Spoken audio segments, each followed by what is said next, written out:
Hi hello viewers, welcome to my channel Sama foods. ಇವತ್ತಿನ ವಿಡಿಯೋದಲ್ಲಿ ಬೇಕರಿಗಿಂತಲೂ super ಆಗಿರೋ ಪನ್ನೀರ್ ಪಫ್ ರೆಸಿಪಿನ ಶೇರ್ ಮಾಡ್ತಾ ಇದ್ದೀನಿ. ಇಷ್ಟೊಂದು ಪರ್ಫೆಕ್ಟ್ ಆಗಿರೋ ಪನ್ನೀರ್ ಪಫ್ ರೆಸಿಪಿನ ಈ ಮುಂಚೆ ನೀವೆಲ್ಲೂ ನೋಡಿರಲ್ಲ ಅಂದ್ಕೊಳ್ತೀನಿ. ಸಖತ್ ಲೇಯರ್ಡ್ ಆಗಿ ಸಿಕ್ಕಾಪಟ್ಟೆ ಕ್ರಿಸ್ಪಿಯಾಗಿ ಇಡೀ ದಿನ ಇಟ್ಟರು ಕೂಡ ಇದೇ ಥರ ಗರ್ಗರಿಯಾಗಿರುತ್ತೆ. ಈ ಥರ ಪರ್ಫೆಕ್ಟ್ ಆಗಿ ಪನ್ನೀರ್ ಪಫ್ನ ನೀವು ಕೂಡ ಮಾಡಬೇಕಂದ್ರೆ ವಿಡಿಯೋನ ಪೂರ್ತಿಯಾಗಿ ಸ್ಕಿಪ್ ಮಾಡದೆ ನೋಡಿ. ಮಕ್ಕಳಂತೂ ಸಿಕ್ಕಾಪಟ್ಟೆ ಇಷ್ಟಪಡ್ತಾರೆ. ಒಂದ್ಸಲ ಮಾಡಿದ್ರೆ ನೀವೇ ಪದೇ ಪದೇ ಮಾಡ್ಕೊಂಡು ತಿಂತೀರಾ, ಹೊರಗಡೆ ತರೋಕ್ಕೆ ಮನಸ್ಸೇ ಮಾಡೋದಿಲ್ಲ. ಹಾಗಿದ್ರೆ ಬನ್ನಿ ಮನೇಲೇ ತುಂಬಾ ಪರ್ಫೆಕ್ಟಾಗಿ ಪನ್ನೀರ್ ಪಫ್ನ ಹೇಗೆ ಮಾಡೋದು ನೋಡೋಣ. ಮೊದಲಿಗೆ ಹಿಟ್ಟನ್ನು ಕಲಸೋದಕ್ಕೆ ಒಂದು ಪಾತ್ರೆನ ತಗೊಂಡಿದ್ದೀನಿ. ಇದಕ್ಕೆ 1/4 ಕಪ್ ಆಗುವಷ್ಟು ಮೈದಾ ಹಿಟ್ಟನ್ನು ಸೇರಿಸ್ತಾ ಇದ್ದೀನಿ. ಹಾಗೆ ರುಚಿಗೆ ಒಂದು ಸ್ವಲ್ಪ ಉಪ್ಪನ್ನು ಕೂಡ ಸೇರಿಸಿದ್ದೀನಿ. ಒಂದು 2-3 ಪಿಂಚ್ ಆಗುವಷ್ಟು ಉಪ್ಪಾದರೆ ಸಾಕು. ಇದೆಲ್ಲನೂ ನೀಟಾಗಿ ಡ್ರೈ ಮಿಕ್ಸ್ ಮಾಡಿಕೊಂಡು 3 ಟೇಬಲ್ ಚಮಚ ಆಗುವಷ್ಟು ಕುಕ್ಕಿಂಗ್ ಆಯಿಲ್ನ ಸೇರಿಸ್ತಾ ಇದ್ದೀನಿ. ಇದ್ರ ಬದಲಿಗೆ ತುಪ್ಪ ಕೂಡ ಸೇರಿಸ್ಬೋದು. ತುಪ್ಪದ ಬದಲಿಗೆ ಎಣ್ಣೆ ಕೂಡ ಹಾಕೋಬೋದು, ಏನೂ ತೊಂದರೆ ಇಲ್ಲ. ನಾನಿಲ್ಲಿ ಎಣ್ಣೆನೇ ಹಾಕಿ ಮಾಡಿ ತೋರಿಸ್ತಾ ಇದ್ದೀನಿ.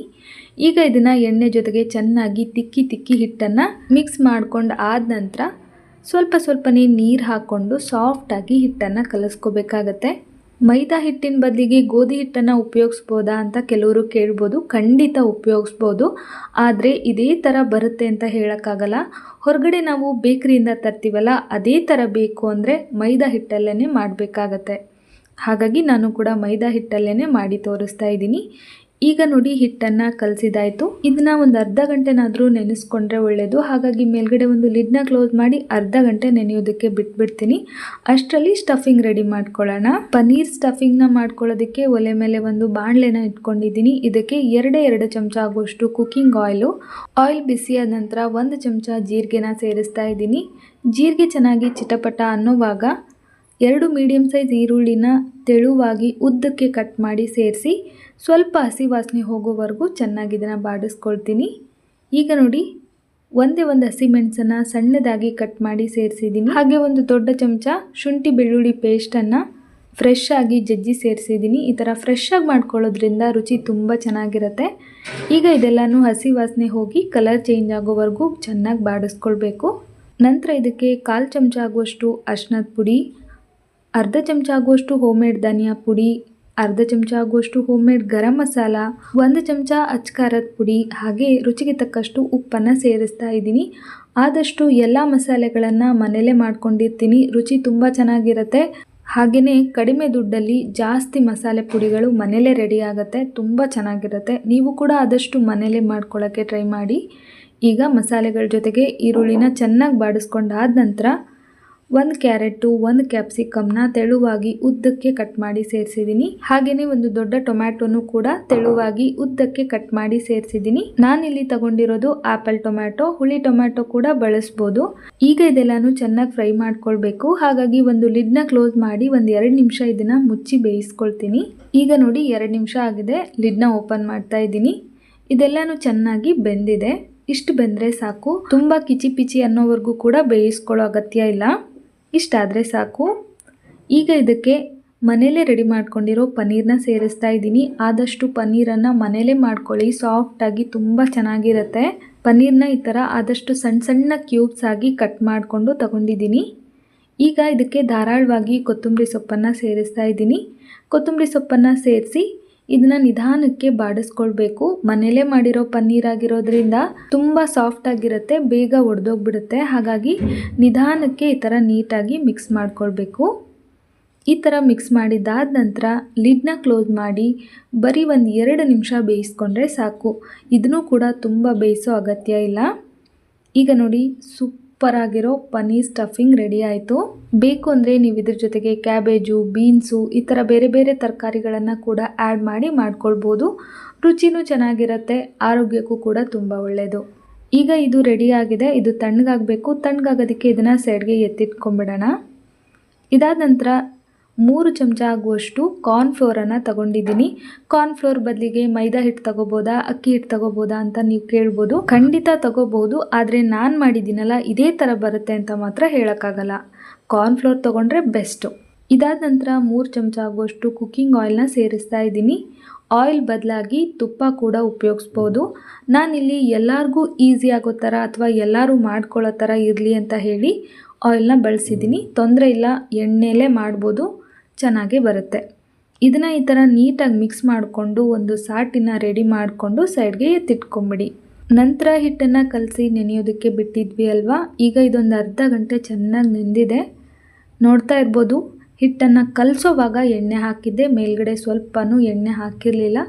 ಆದರೂ ಕೂಡ ಸ್ವಲ್ಪನೂ ಅಂಟ್ಕೊಳ್ತಾ ಇಲ್ಲ, ಚೆನ್ನಾಗಿ ಹಿಟ್ಟು ನೆಂದಿದೆ. ಈಗ ಇದನ್ನು ಚೆನ್ನಾಗಿ ಇನ್ನೊಂದು ಸಲ ನಾದ್ಕೊಂಡು ಸಣ್ಣ ಸಣ್ಣ ಉರುಳಿಗಳನ್ನಾಗಿ ಮಾಡ್ಕೊಳ್ಬೇಕು. ನಾನಿಲ್ಲಿ ತಗೊಂಡಿರೋ ಕ್ವಾಂಟಿಟಿಯಲ್ಲಿ 6 ಉರುಳಿ ಆಗಿದೆ. ನಂತರ ಇದನ್ನು ವಿಡಿಯೋದಲ್ಲಿ ತೋರಿಸಿರೋ ಹಾಗೆ ನೀಟಾಗಿ ತಿದ್ದಿ ರೆಡಿ ಮಾಡಿ ಇಟ್ಕೊಳ್ಬೇಕು. ಲಟ್ಸೋದಕ್ಕೆ ನಾನಿಲ್ಲಿ ಮೈದಾ ಹಿಟ್ಟನ್ನೇ ತಗೊಂಡಿದ್ದೀನಿ.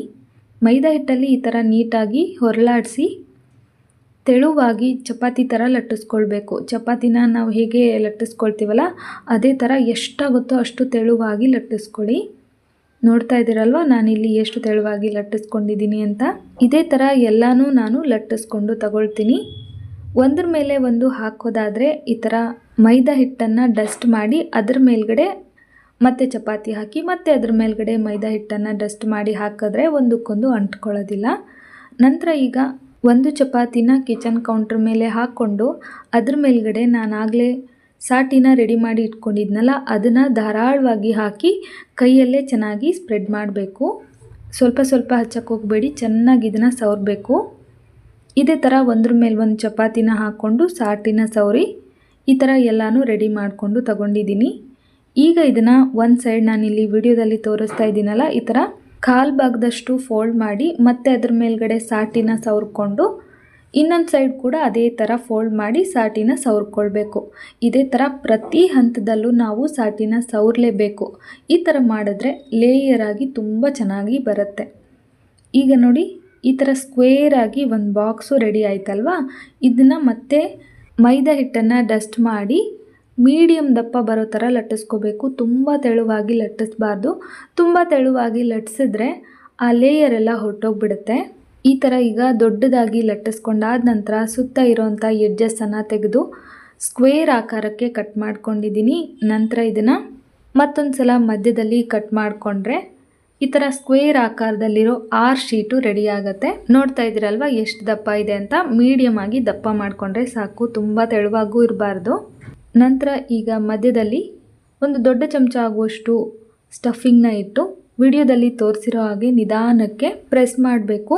ತುದಿನಲ್ಲಿ ಪ್ರೆಸ್ ಮಾಡಬಾರ್ದು. ತುದಿನಲ್ಲಿ ಪ್ರೆಸ್ ಮಾಡಿದ್ರೆ ಲೇಯರ್ ಹೊರಟೋಗ್ಬಿಡುತ್ತೆ. ಹಾಗಾಗಿ ಒಂದು ಸ್ವಲ್ಪ ಹಿಂದೆಗಡೆ ಲೈಟಾಗಿ ಪ್ರೆಸ್ ಮಾಡಬೇಕು. ಈಗ ಒಂದು ಪಪ್ಪು ರೆಡಿ ಆಯಿತು.